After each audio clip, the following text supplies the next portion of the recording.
getting to Black's Magic, you took, a step forward and started getting into producing. So was that something at that point you just wanted to get into, or had that been something in the works for a while? Well, that's something that had been in the works for a while. Being Hurby's girlfriend, I was around him in the studio all the time. I didn't just drop my lyrics and leave. I was always there because I was always fascinated with his genius and his creativity. He always inspired me. And so I was learning a lot, and when it came to a point where, it got a little suffocating, him being not only our producer, but part of our management team, as well as my boyfriend, it was like a natural evolution for me to just want and to do, what I learned to put it to the test. And so I experimented in the studio a lot. And then the first song that made the album that I wrote and produced was Expression, which was a big song for Salt-N-Pepa. I love the creative process. I was always involved with, video concepts, working with the directors, even down to editing. I sat in the editing rooms and, making sure that the shots were good and that, me and Pep got equal time, because that's important to her. Like, don't show me more than you show Pep, because that's a problem. So yeah, so I learned all of that from Hurby. I give him total kudos for helping me to become a creative. Well, many things about Hurby then I want to ask you, because I think he's one of the most underrated producers in rap history. So, and he had a lot of hits, a wide range of things. So why do you think when a lot of people don't look at him in a higher regard like they do a Marley Marl or a DJ Premier or Dr. Dre? Or why do you think he's not thought of that way? Well, I think that I think that when you're the first, and you like open a door or pave the way, a lot of times you don't really get the recognition that you deserve. Hurby really was the first Diddy. He had a camp. It was before Bad Boy had a camp. And it was the Idol Makers camp. And it was, as you know, our good friend Dane, Kid and Play, Salt-N-Pepa, Sweet Tea, Kwame, as well as a bunch of dance troupes that really came and got their recognition from the Idol Makers camp. BAD, Body Action Dancers. My sister was in there in that group. She danced for Kid and Play. She toured with Salt-N-Pepa. They were in the Shake Your Thing video. And so it was a little culture going on in East Elmhurst, and Hurby was the dad, he was the father. I was the mom. But I think that I think they really do give him his props. It's just not verbally and out loud, and it's kind of here and there. But I think I've heard quite a few people say that about Hurby. It's well known, But then Hurby also went rogue, like Hurby disappeared. He went to Haiti and he didn't really stick around to receive his roses. He like dipped out. So fair enough. And given your guys' success and touring and being around a lot of phenomenal artists and producers and songwriters and everything, what did you notice that Hurby did differently than a lot of other people? What was distinctive about his style and his work?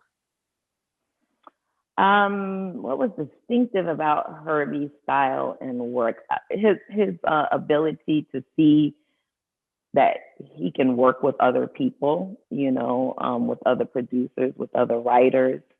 He just thought out the box. He was very ahead of his time at times, like he knew to keep his ear to the streets, and keep those relationships, those connections.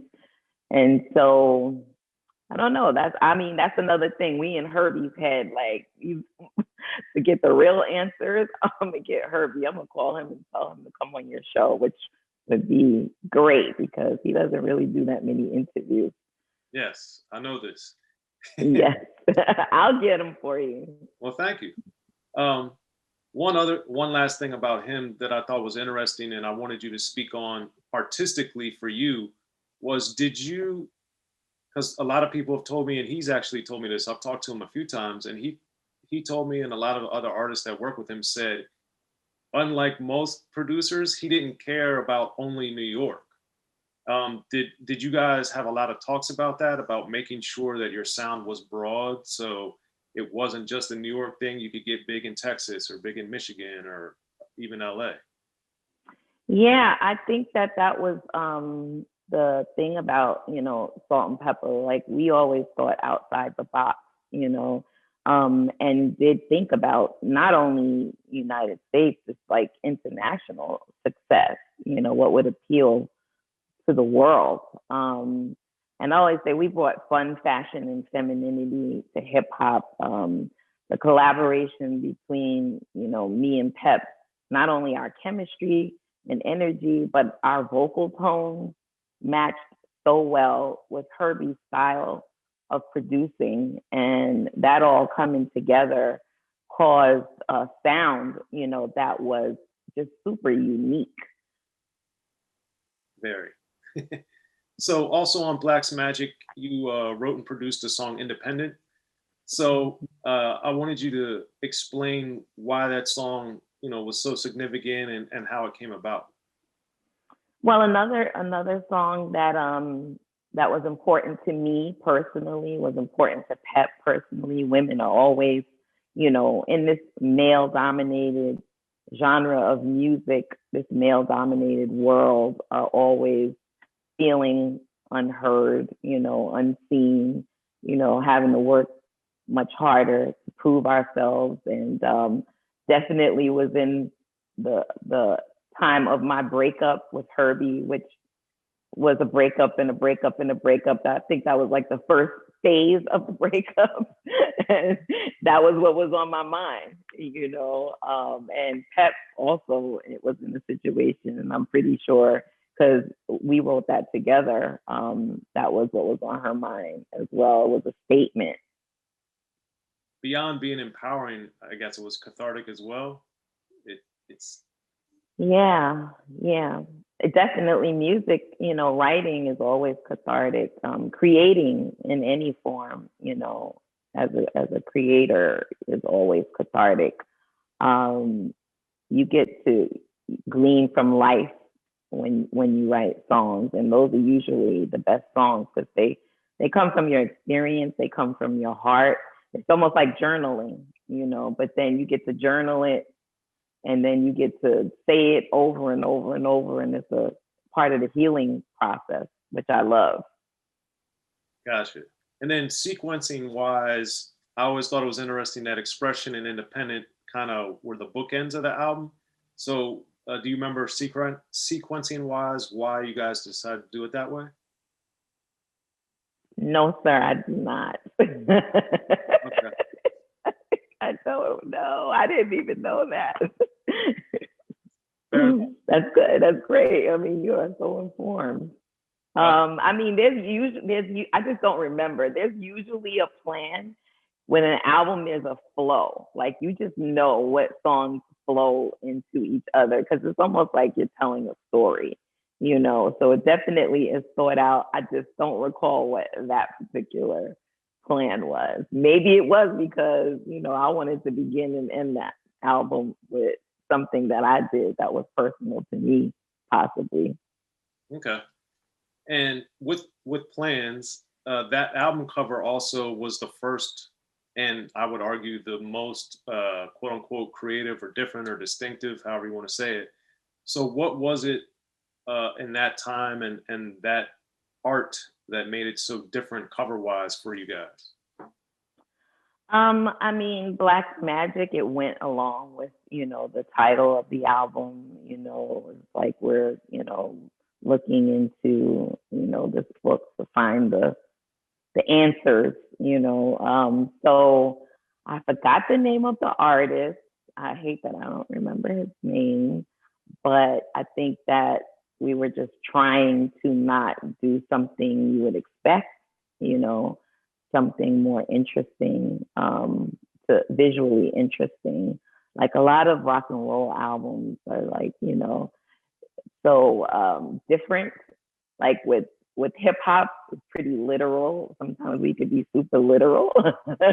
Like, Salt-N-Pepa's here. It wants to do something more artistic. Gotcha. And also with that, on that album, of course, let's talk about Sex, which I also thought was interesting and important to do a different type of song about sex or relationships. So what was happening for you guys that made you want to explore those themes in that way at the time? Shock value, in the beginning of that song, we say, I bet they won't play this on the radio. And so it was kind of like a dare kind of thing, get everybody's attention.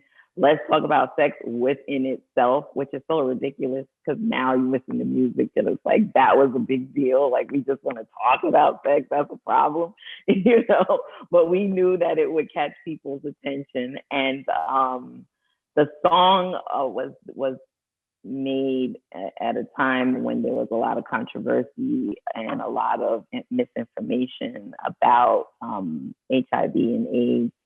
And Pep and I, through learning of some people who contracted HIV, we just started thinking real deeply about how it affects the community of music, the industry, and how uninformed people were. And we just looked at it as a part of our responsibility.